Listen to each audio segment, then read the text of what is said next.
Politics tonight. Thank you for joining us on the program. I am Olajumoke Olatuji. Independent National Electoral Commission receives 110 applications for registration as political parties in Nigeria.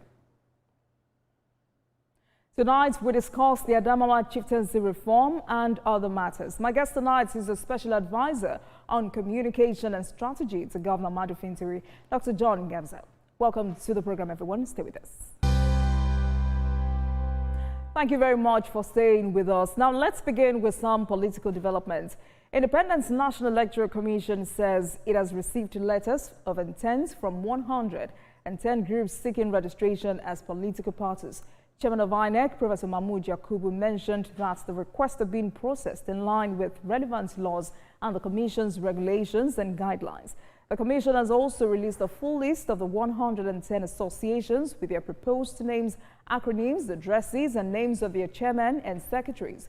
Professor Yakubu wants Nigerians, especially those interested in registering political parties, to consult the Commission's regulations and guidelines for political parties 2022, which is available on its website. Clearly, one of the topical issues on election administration in our country today is the status of the letters of intent we received from associations seeking registration as political parties, amidst partisan insinuations in some quarters that the Commission is equivocating on the matter in a manner that compromises our independence. Nothing can be further from the truth.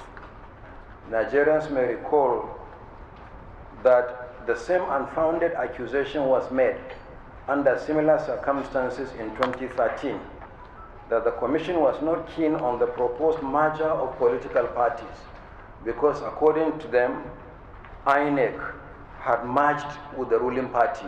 No doubt media play a vital role in promoting free, fair and credible elections in Nigeria. Its functions goes beyond just reporting events. Media shapes public discourse and fostering transparency and strengthening democratic participation. And to party matters, the People's Democratic Party has reinstated Samuel Anyanwu as National Secretary of the party. The party also announced the suspension of its planned National Executive Committee meeting scheduled for June 30th. Acting National Chairman of the PDP, Umar Dagman, described the decision as difficult but widely accepted among party leaders. The acting national chairman was also joined by Governor of Bauchi State, Bala Mohammed, former President of the Senate, Bukola Saraki, and others. I now is resuming as the National Secretary. I think that's the most important thing. We have no option but to abide by the decision.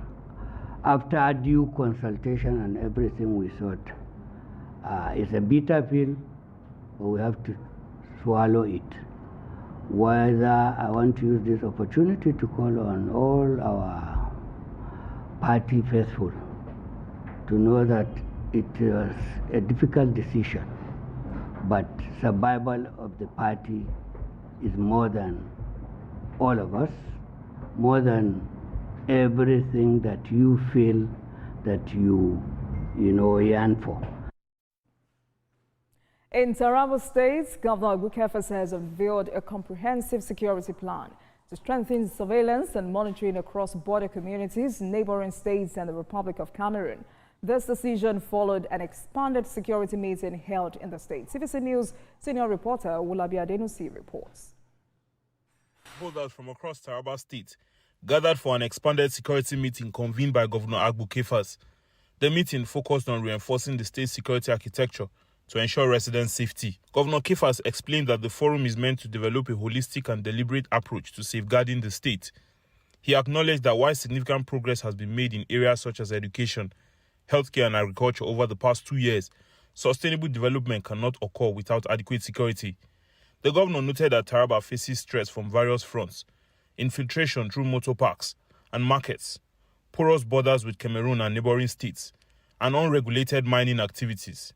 He stressed the need to restructure the state's intelligence network, empower women and youths as alternative to crime, collaborate with traditional institutions to regain ungoverned spaces, and establish a statewide early warning response system. This is an enlarged security meeting.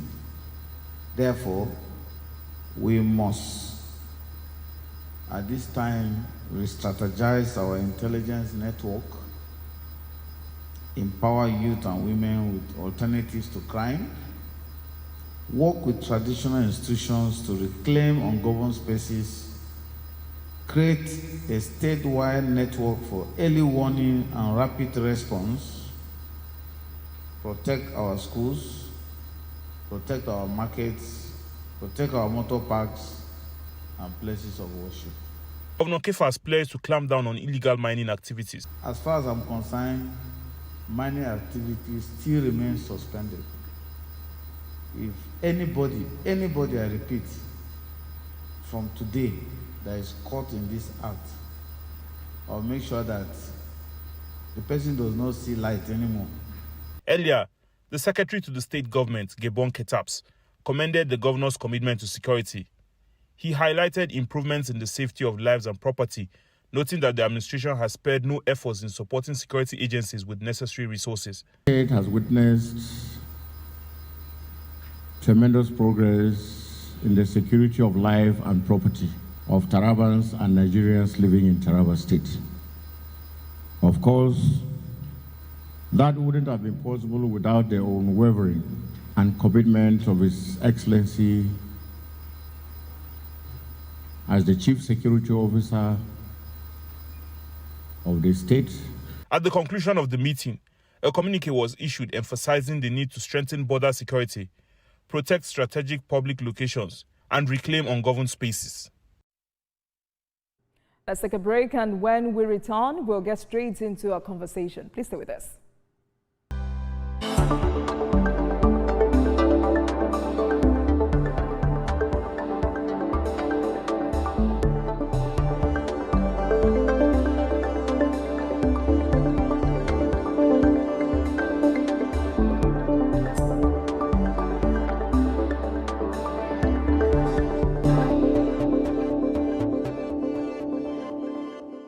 I'm Miriam Lunge. I'm a passionate environment advocate and a published author. I am the founder of Celebration, a businesswoman, and a fashion icon. I am a wealth coach and a real estate developer. I am Amako Arakwe. I'm a corporate commercial lawyer and an entrepreneur. Barkamu da warhaka. I am Ramatu Shehu Oyibo, an entrepreneur and a business coach. I am the voice of an average Muslim woman, an hijabite, and a lawyer. I am a polymath and a serial entrepreneur. I am Murayo Afolabi Brand, Managing Director, TVC Entertainment. I'm a media consultant, producer, and broadcaster. The ladies of Your View are made of women from different professions, tribes, cultures, and religion. Join us every Monday to Friday as we share our views on topical and social issues.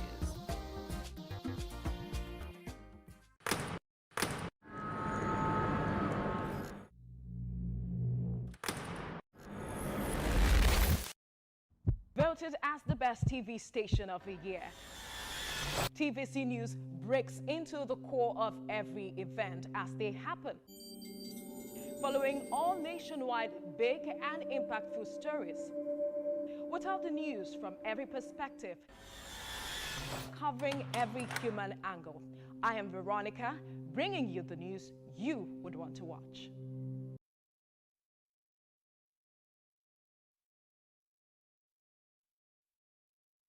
I'm Nifebi Oguntoye, news anchor with TVC News.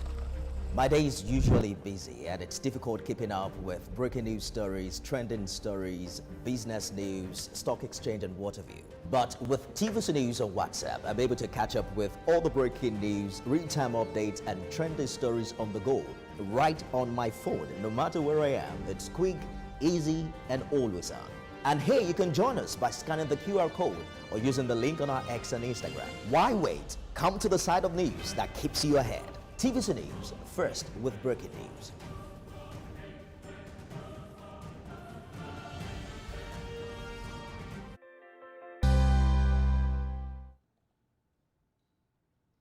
Welcome back, everyone, and thank you very much for staying with us. Before Dr. Ngamza joins us on the program, let's bring you more developments in the polity.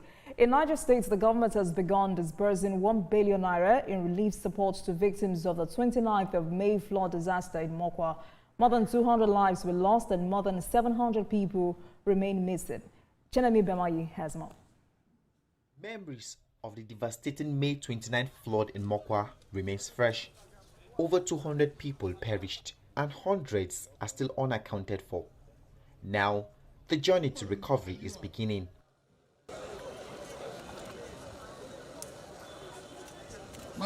As part of its relief efforts, the Niger State government is compensating families of the deceased with 1 million naira each for each life that was lost, under a 1 billion naira support package. For some, the losses are overwhelming. One woman received 12 million naira after losing 12 members to the disaster. But the money offers little comfort. Still yet to recover from the trauma, she was brought from the hospital to get her compensation. I lost almost nine in my family. Yeah, I received almost check of 8 million from the government, and I'm very appreciative. My machine where that the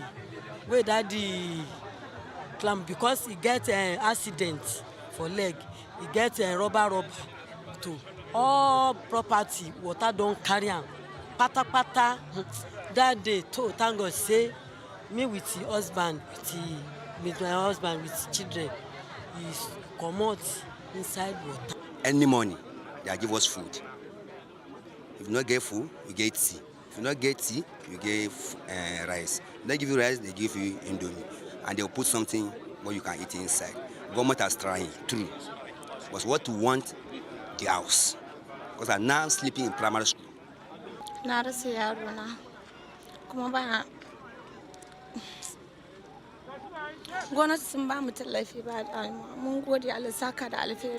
Alongside the monetary support, the state government is investing 7 billion naira to rebuild roads and bridges destroyed by the flood.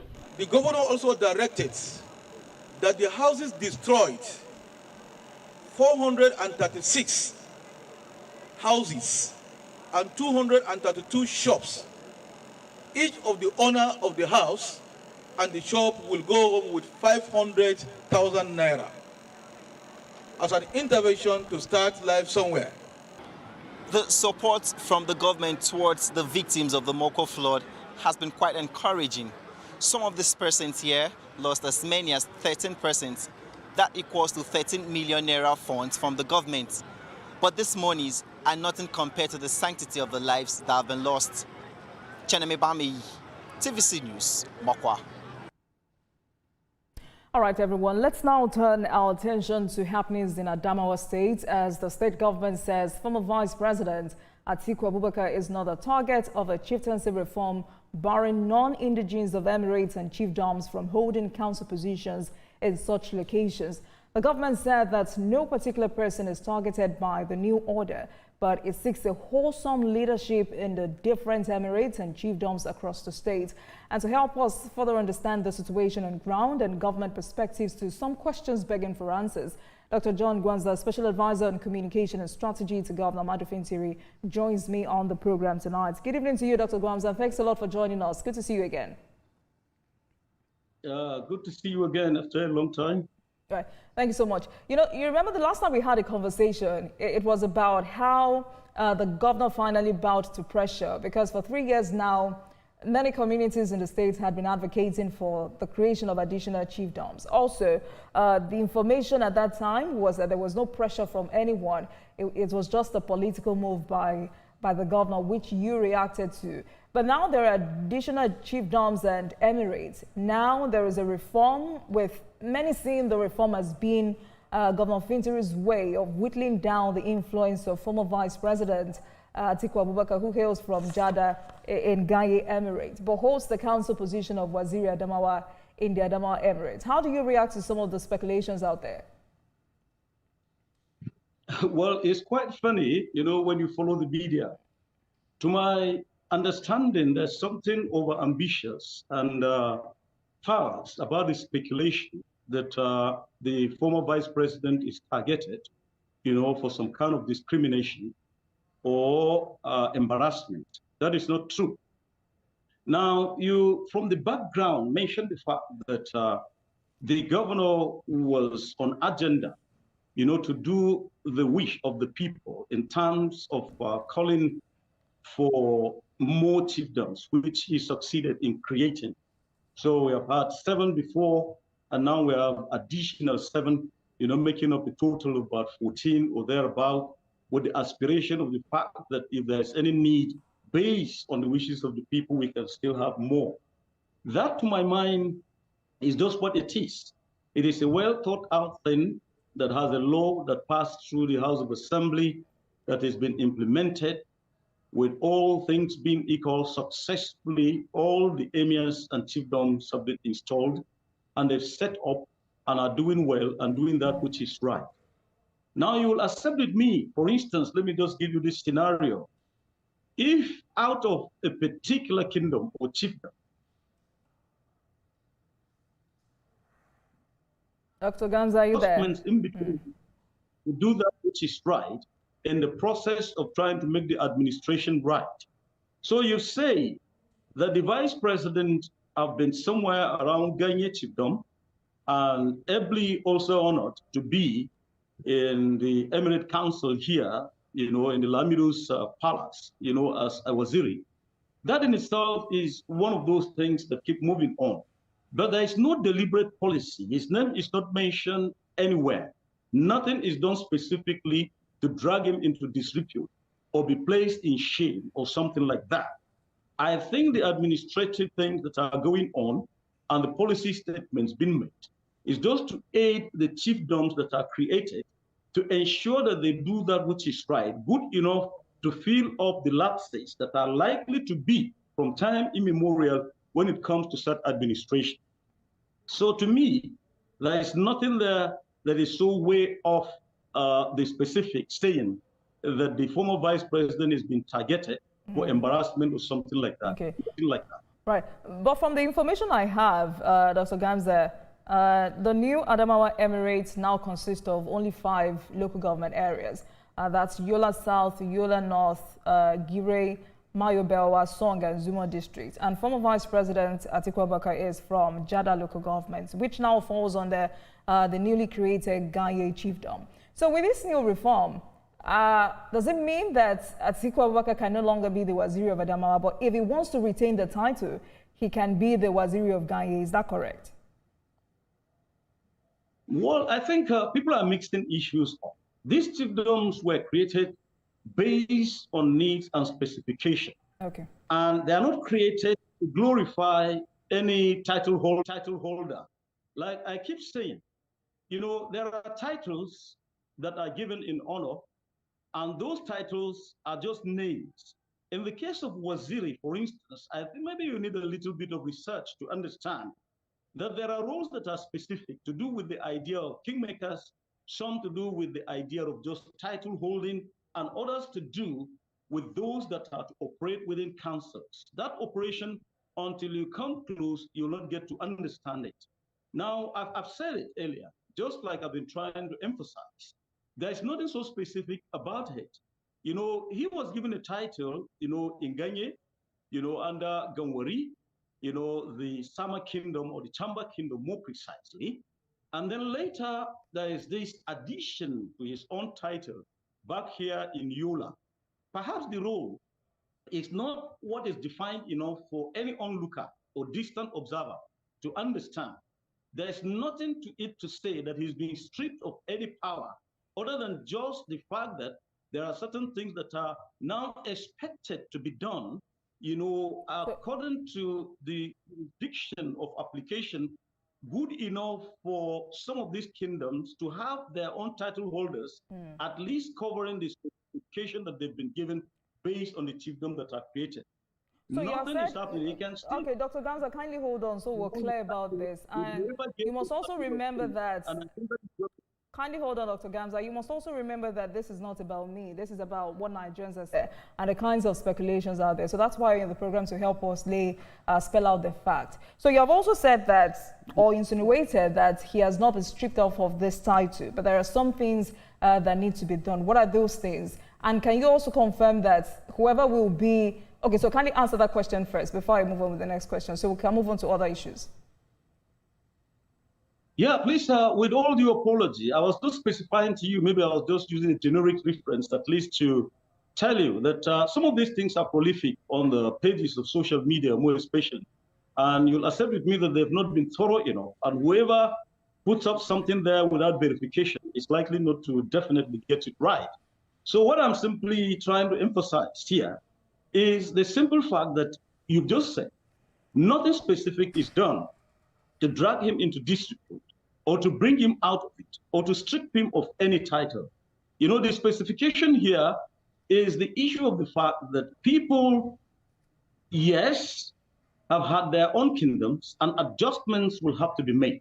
And what will be made are clearly specified, at least in the aspects of the edict that is being drafted and presented to the House of Assembly that is passing, you know, the amendment procedure good enough to make amendments that will suit the operations of some of these traditional areas in such a way that they will not repeat the kind of mistakes that have been there, that have been tampering with certain things that are not in order. I think on good record, you know, the spirit of that particular presentation is set to bring unity, you know, to avoid secession vacuum, and then to ensure that some of these kingdoms effectively do that which is right, and then to avoid cross-cultural conflicts that are likely to occur in the process of title giving and when it comes to issues of appointment and deposition orders, you know, and now law, at least in the state. So to my understanding and clear giving, I will comfortably let you know that this and nothing more are the objectives to which, you know, these amendments are being made, at least to make administrative expedience, you know, for virtually everything to be smooth in the process. All right, Dr. Ngamza, but for the purpose of clarity, so there is no ambiguity with this conversation. What you've just said is that former Vice President Atiku Abubakar stops being Waziri of Adamawa until some things get done. Is that it?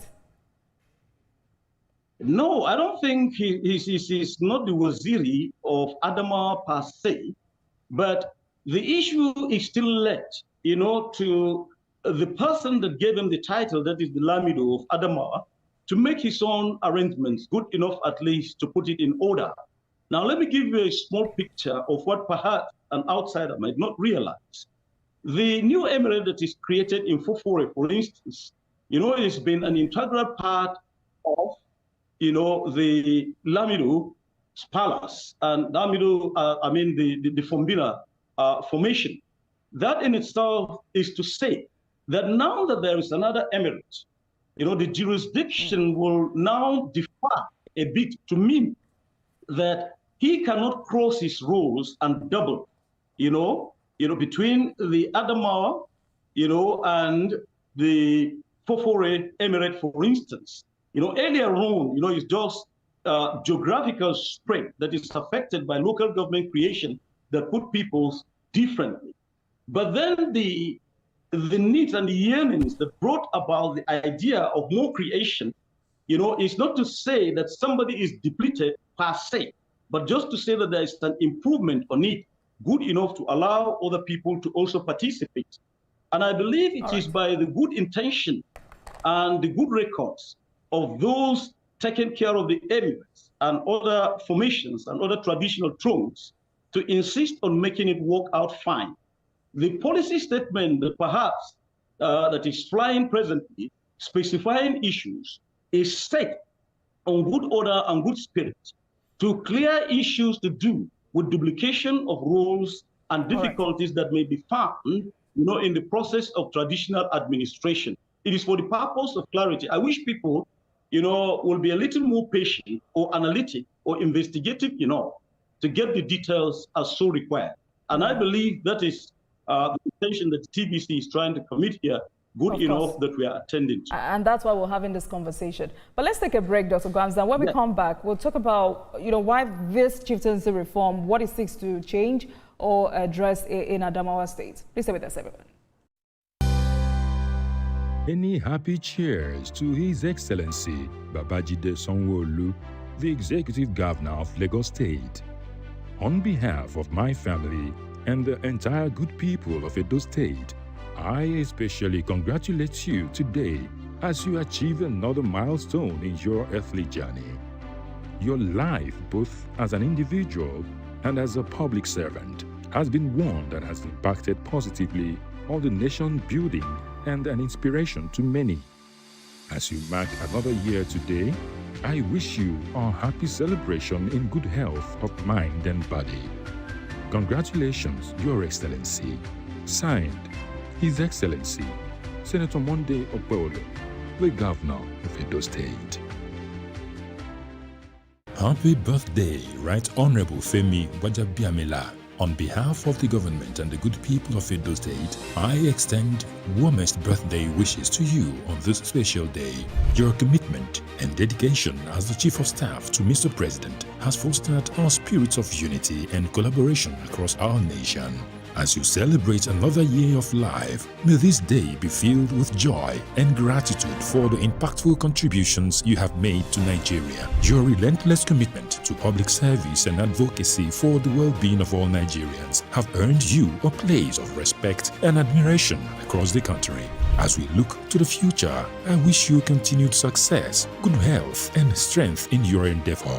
May this year bring you greater achievements and personal fulfillment as you continue to serve our great nation with passion and integrity. Happy birthday.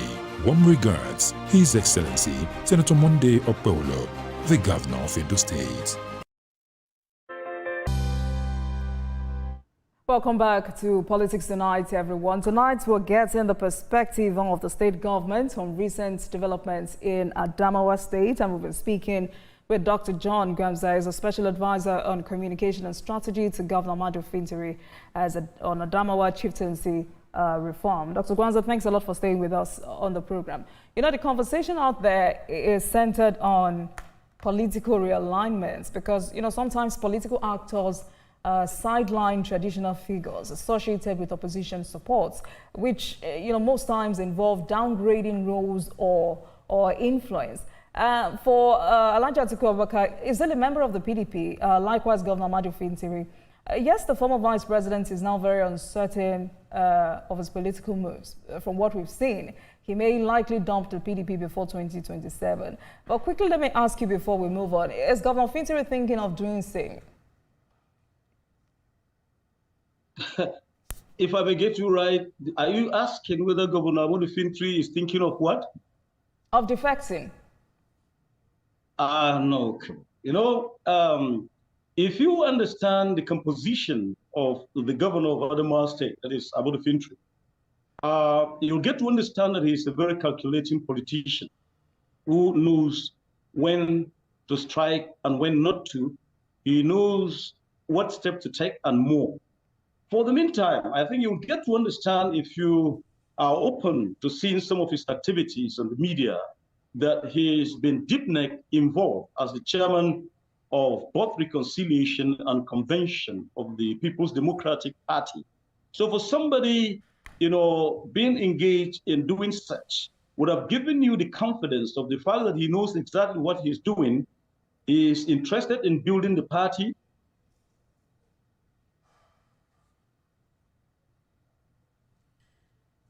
Dr. Ngamza, are you there?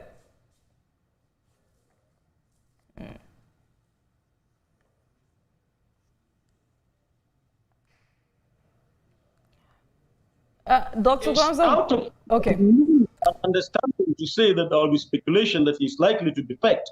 That in itself, I don't think he's that kind of a politician. On good standing, I can give him that confidence and assure you that it's only time that will tell exactly how certain events will unfold.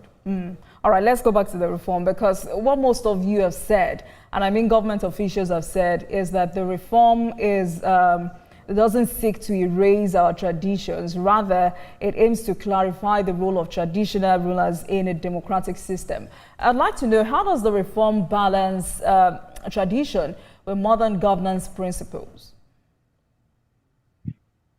Well, you know, the issue of traditional rulers is necessity to our corporate existence in this country, whatever you try to relegate them to, they still remain good enough and on record, at least doing that which is expected of them. It will take us an age to come to put them clearly irrelevant, by whatever measure. Constitutionally, they may have limitations, but I assure you that with what is going on nationally, they are the essential participants in bringing people together, in addition to the fact that they are the great reservoirs of our own cultural entities and richness in the nation. So they work a lot to bring us and to put us together and to set us to do that which is expected. Now, politicizing them, I believe, is not going to be anything, and it's not going to add to anything. But however, inasmuch as they're an integral part of the society, they may have expressions that will have to do with their own contributions towards building up at least their own respective communities in the aspect of determining responsible leadership and allowing platforms for people, politicians and whatnot, to come and prove what they can do.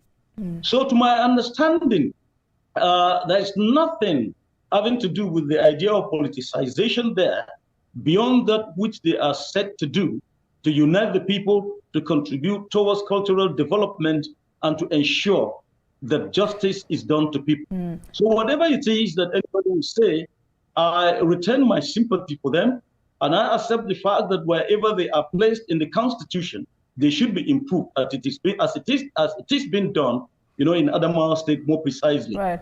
Now, when you look at what the government is doing around here, taking virtually everything to the House of Assembly, from enactment, to amendments, to policy rescheduling and improvement, you'll accept with me that truly he is doing his best to ensure that the system is given some kind of sanity, good enough for them to operate in modern society.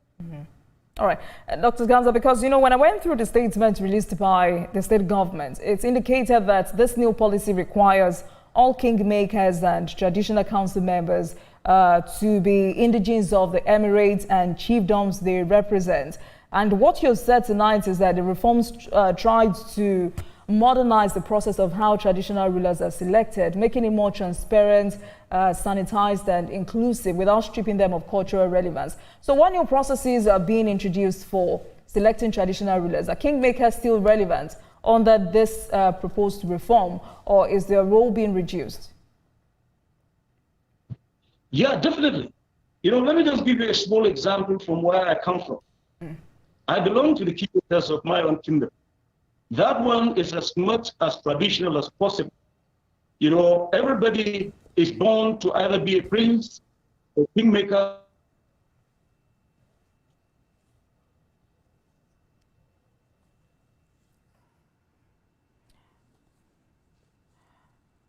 All right.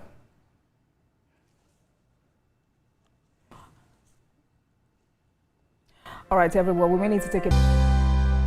This Sunday, they are the unsung heroes, maintaining order in the midst of chaos.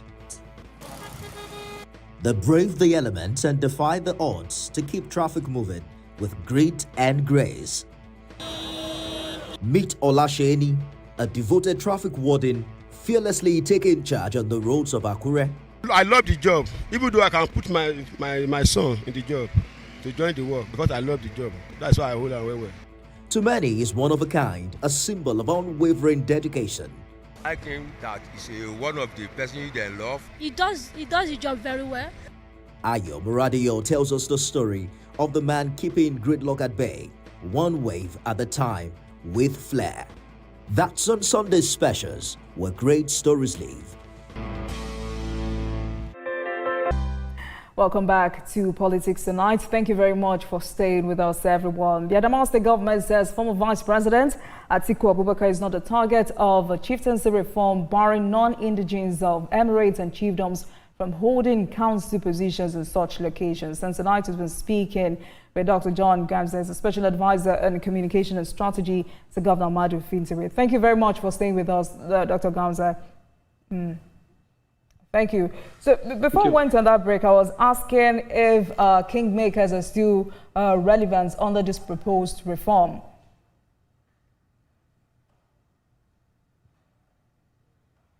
Dr. Ngamza, can you hear me? Yes, if I get yeah, that's a question you asked, trying to define the role of who princes are and who kingmakers are, and where the constitution or the expectations of this particular law is trying to provide good enough for people to be. Now, the outcome of it, what you were trying to mention about the fact that people must have to be indigent to belong, is true in most cases and most appropriate, good enough, at least to give the best practices that will maintain some of these traditional rulers. We've had problems, in the history and development where sometimes kingmakers are not appropriately given their due respect, and they don't have the right and the expectation, even traditional. In some cases, some people are brought in from other places and placed on others, not duly. I think the confusion that is enshrined in that is part of what and why, the state government is bringing this amendment good enough to stress the rules of people, at least to make it up. We've had cases of people migrating from other places, coming into certain places without knowing the full traditions of the people, and then applying to the sense that when it is time for selection to be made, they brew controversies and difficulties along the line. That is not what we're trying to say, but it's good to have a clear, well-written document, good enough to make issues straightforward, at least to establish the basis upon which people can be selected. And so this new edict and the policy formulation and that which is done in it is injecting sanity, clarifying it, making it good enough, at least for the administration, to get a very good deal, good enough for the future of this traditional rulership. Maybe you've not been close enough to see how they operate. Most of these appointment and deposition laws, or documents have not been constitutional. They've not been verified. You've seen such crises, erupted in Kano and other places, and the dramas that unfold out there.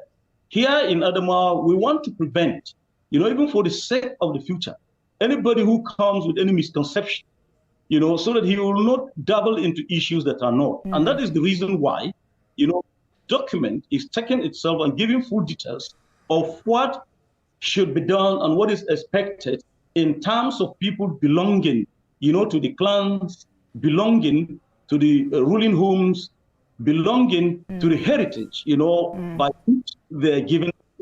I think that in itself is basically what this amendment, and the policy statement is trying to achieve.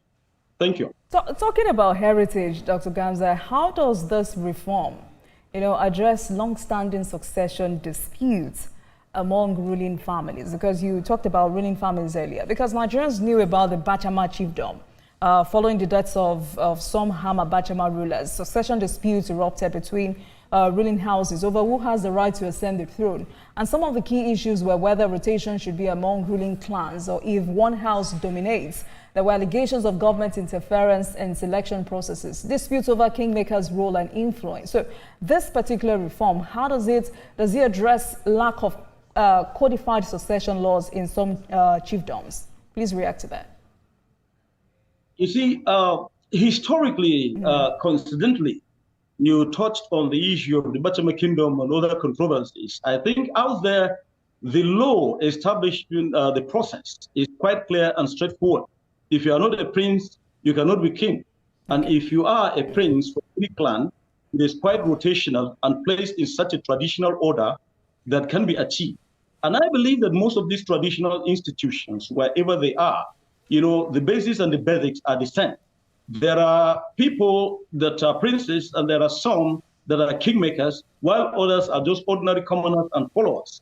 Now, if, for instance, you make mistake in trying to get the wrong people into the king-making process, I think you are going to get confusion and disorganization along the line, which is not likely to work for the good of the people. And I tell you on good record that I know that what the government of Adamawa State is set to do is to clear some of those areas and to make them be clear enough and good enough for self-administration. Now, I gave you a small example of the fact that there is, for instance, territorial overlap, between, the local governments where the present Lamido belong and the new emirate that is.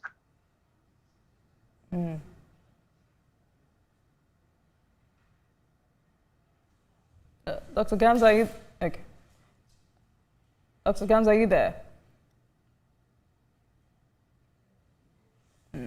Dr. Ngamza, if you can hear me, because we need to move on to politics and governance. Will traditional rulers now be accountable to local governments or a state ministry?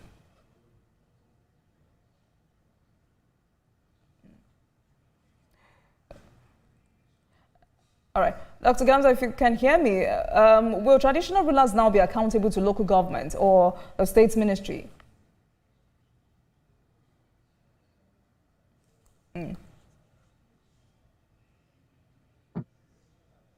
Hello. Dr. Ngamza, still about ruling houses and the... what I said was that will traditional rulers now be accountable to local government or a state ministry? Yeah, definitely. Constitutionally, no traditional ruler is beyond his local government. And above all, because the local governments are part of the formation of the state, no traditional ruler is beyond, the state government. And that is why they have ministry that administrate their issues directly, at least to meet up. That I know on good record, that I don't think they've had any problem at all doing that or complying with what the law defines about them.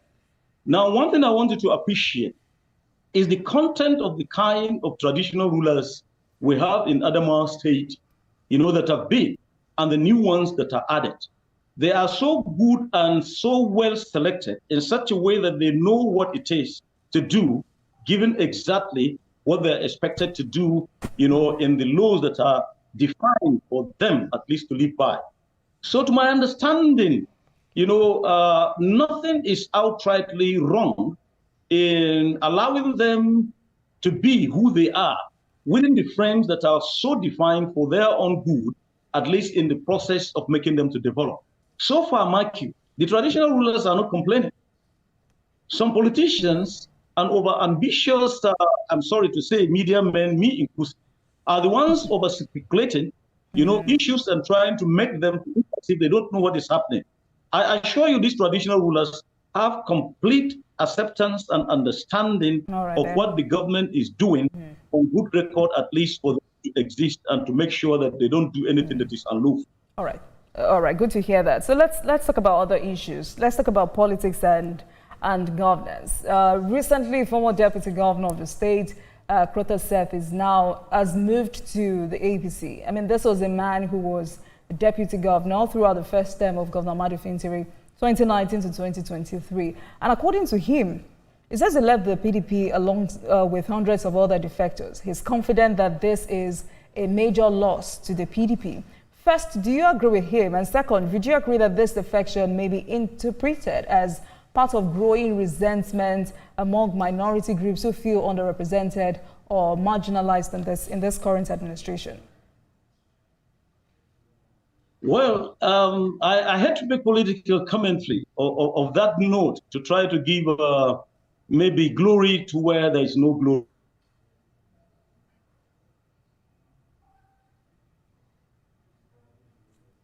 Dr. Ngamza, are you there?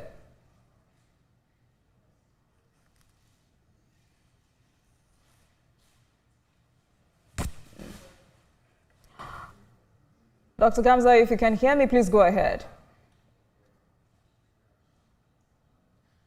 All right, once again, let's tell you that the Adamawa State government says former Vice President Atiku Abubakar is not a target of a chieftaincy reform, barring non-indigenes of emirates and chiefdoms from holding council positions in such locations. And that's the conversation we're having tonight. Dr. John Ngamza has been my guest as a special advisor on communication and strategy to Governor Fintiri of Adamawa State. Dr. Ngamza, can you hear me? Yes, I think I'm trying to have a glitch. Yes, I can hear you now. All right, please go ahead. Right. So what I'm simply trying to say is that any politician that defects, tries to overplace glory upon himself and relevance in such a way that it becomes much more somehow to try to class him as something else.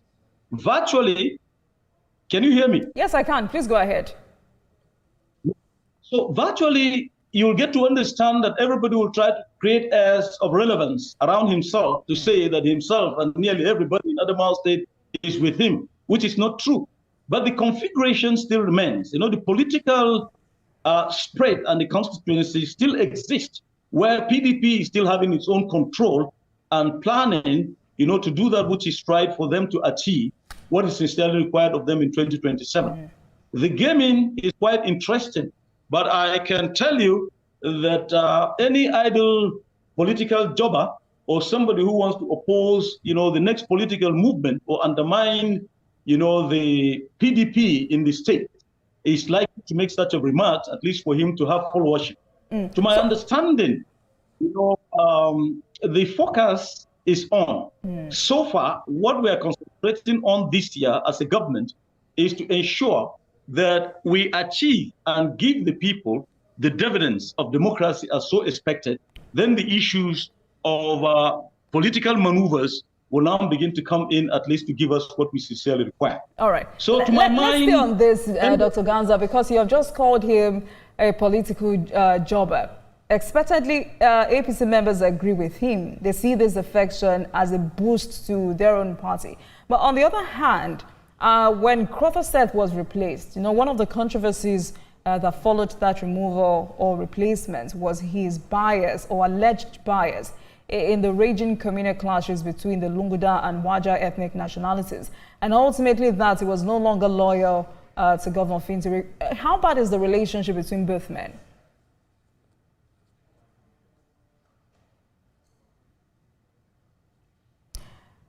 Dr. Ngamza, did you get that question? Dr. Ngamza, I want us to stay on that matter because you just called the former deputy governor a political jobber. And I also said that APC members agree with him. They see this defection as a boost to the APC in Adamawa State. But on the other hand, when he was replaced, one of the controversies that followed that replacement or removal, so to speak, was his alleged bias in the raging communal clashes between the Lunguda and Waja ethnic nationalities. And ultimately also, the conversation was that he was no longer loyal to Governor Fintiri. So I'm asking, how bad is the relationship between both men? No, I don't think there's anything to incline. You know, every politician and state governor has his own calculation that will give him the opportunity, you know, to win his election. Now, the decision was not out of any strife. It was not out of incompetence. It was not out of accusation of whatever it is. But, you know, just political convenience to ensure that the PDP gets it right at the state level and then to bring a balance. You know, there's been, people will not understand. Let me just give you a little about the strategy. APC were bringing a woman and the PDP composition needed to hike it up good enough at least to bring that balance. So as a political strategy, that was done expediently to bring about, you know, the fact that women are also represented and that the people of Adamawa State got happy about bringing in the professor and the deputy governor who is a female. And that gave the balance and the expectation of the fact that at least at political level, you know, the governor will play his card and win his elections. That is done. There is nothing derogatory. And you know, in governance particularly, when you sack, you know, and you are being relieved of whatever your opportunities are, the government doesn't owe any responsibility to say, because you are not sacked on grounds of corruption or whatever. And I'm sure that was not done to him. You know, he was not accused of anything or else he would have been prosecuted. You know, it was on pure political arrangement and kind gesture and understanding that he relieved himself and went ahead based on what the PDP saw as expedient at that moment. So to my mind, it will be difficult to begin to say that he was accused of something wrong. No. You know, politicians weigh political value, as earlier mentioned. And if you are found not to give the general expectation and somebody is brought in to be, you know, I think that game, to make it fair and to accept it in the true spirit of sportsmanship should be. But I know him. I know the former deputy governor very well, and I know how he wished the present deputy governor well. He is his sister. They belong to literally the same. And They relate very well. So I don't think there's hard rule there. And I'm very sure between him and there's nothing that will make them not to be friends again. It's those political but clearly he's still nursing a grudge. Perhaps not against the deputy governor, but perhaps against the governor. But quickly before I let you go, do you fear that this may lead to a wave of follow-up defections by his allies or loyalists, especially from the southern local government areas?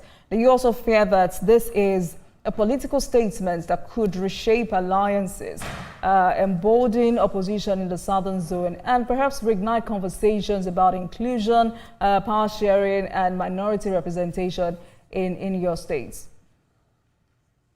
No, you see, the southern zone is precisely where I come from. I know that zone perhaps better than literally any politician, if I may so claim.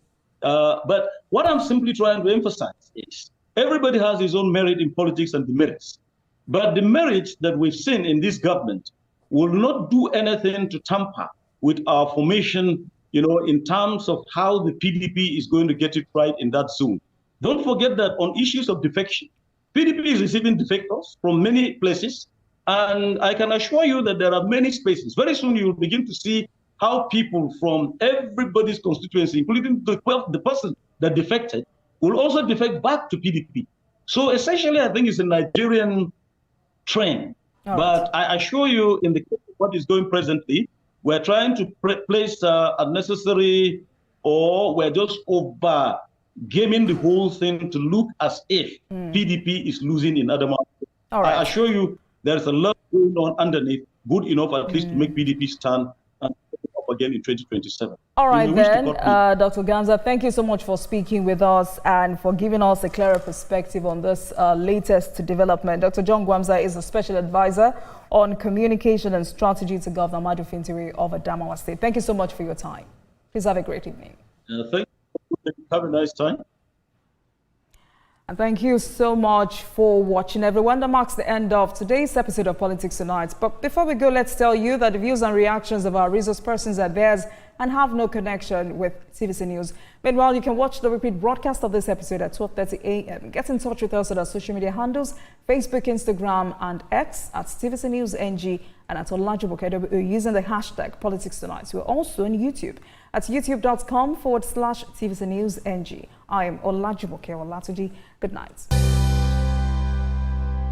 Meet the new jig sachets to make everywhere shine well. No dey tear pocket again o. E dey make all your white cloth shine, not be small. And e dey sama all the yamayama wey dey cause sickness inside house. Use jig wey dey inside sachet to make everywhere set one time. Just jig am. The following is a paid presentation by ShopX TV. Tired of spending endless hours in the kitchen? Struggling with bulky appliances? Cooking should be a delight, not a chore. Tired of messy cleanups from kitchen tools that never seem to perform as expected? Do you wish there was a single solution to handle all your blending, chopping, and grinding needs? Introducing the Cook X 4-in-1 Blender, the ultimate kitchen tool to revolutionize your cooking. It's a food processor, mixer, grinder, and blender, all in one. The incredible Cook X 4-in-1 blender comes with 3 versatile cup sizes, each tailored to handle a specific task perfectly. The Cook X 4-in-1 blender elevates your cooking, allowing you to effortlessly create truly smooth smoothies. No more stopping, stirring, or straining. Just smooth, consistent results every time. This adaptable blender includes 3 convenient cup sizes, each designed for specific tasks to simplify your life. First, the 650 milliliter cup.